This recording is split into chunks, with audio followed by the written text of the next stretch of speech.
sinasabi ng mga American mga generals na we might be fighting a war with China by 2025 to 2027, thereabouts. That's why problema yung Amerika na kinakailangan nilang i-beef up yung kanilang defense capabilities, yung production, ano nila ng kagaya ng mga pala, ng mga heavy guns, hindi nila kayang i-produce yung nagagamit, no? Kung kunyari 1 million, 3 buwan lang yon.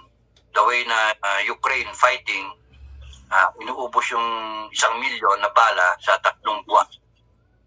Hindi naman nila kayang i-replace. It will take them 2 years to replace. Paano na?